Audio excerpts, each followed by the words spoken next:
dans tous les secteurs du développement, primaire, secondaire, tertiaire et quaternaire. Rufisque, érigé en conseil départemental par l'acte 3 de la décentralisation, regorge d'immenses potentialités. Et pour accélérer la cadence de l'exploitation de toutes les ressources disponibles, l'État a créé le pôle de développement urbain Diamniadio Lac Rose. Ils seront à terme des pôles d'équipement dont le rayonnement couvrira tout le département de Rufisque et même les territoires au-delà. L'université Amadou Mokhtar Mbow, le parc numérique, le parc industriel dont les travaux sont très avancés, le marché d'intérêt national, la gare des gros porteurs, le centre d'affaires, les pôles ministériels, le parc de services, les équipements sportifs, les équipements culturels, les agropoles, les infrastructures hôtelières et le centre international de conférence Abdou Diouf, qui est déjà réalisé et fonctionnel, participeront à ce rayonnement.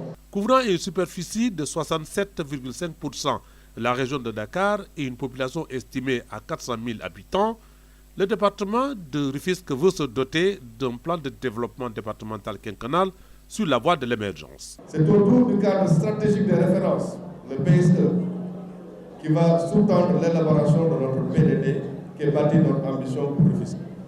Nos collectivités locales, qui constituent le département, ont connu lors de ces dernières décennies un développement urbain non contrôlé, dont la principale conséquence a été le manque d'équipements, de services et d'infrastructures adéquats.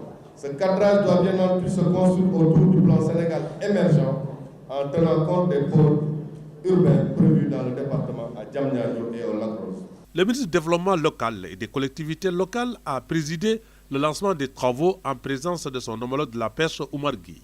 Je sais que les multiples défis auxquels votre département est confronté, l'urbanisation et son corollaire, l'extension des périmètres habités qui nécessitent la mise en place d'infrastructures et d'équipements, l'autoroute qui doit être un atout et non un inconvénient, le repositionnement de votre territoire dans le contexte de l'émergence de nouveaux pôles urbains, la valorisation de son potentiel agricole, notamment de l'horticulture, de l'arboriculture, de l'élevage, de l'agro-industrie, la foresterie avec sa bande de filao, la pêche. Je reste persuadé que vous saurez miser sur les ressources et le potentiel de votre département, sur son histoire riche, son potentiel économique et social, son stock de capital public et privé, ses atouts industriels, etc. Faisant une pierre plusieurs coups, la scolarisation des filles a fait l'objet d'un protocole entre les 13 communes du département et les inspecteurs de l'enseignement. À travers cette entente, les parties s'engagent à travailler ensemble dans le but de mener des actions favorables à la prise en charge de l'éducation des filles et de l'empowerment des femmes pour une gestion optimale du système. La signature de cette entente par toutes les parties concernées va sûrement entraîner des changements positifs et un saut qualitatif dans le secteur de l'éducation en général et de la scolarisation des filles en particulier.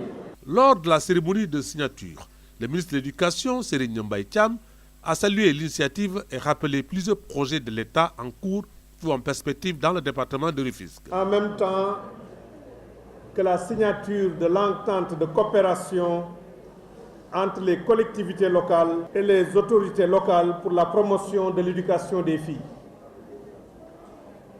Cette rencontre matérialise une option phare du paquet, le programme d'amélioration de la qualité, de l'équité et de la transparence, qui place la responsabilisation des acteurs à la base au cœur de la politique éducative de notre pays. En effet, le ministère de l'Éducation nationale, conscient des enjeux et des défis que pose la problématique de l'éducation des filles, compte sur la communauté éducative et plus généralement sur tous les acteurs sociaux pour la prise en charge de cette question. Il s'agit donc de renforcer le partenariat, notamment avec les collectivités locales, pour des résultats meilleurs, aussi bien en termes de maintien des filles à l'école que de performance des filles. En réponse à une interpellation, le ministre a rafraîchi la mémoire des uns et des autres sur la répartition des responsabilités entre l'État et les communes et les conseils départementaux dans le domaine de l'éducation.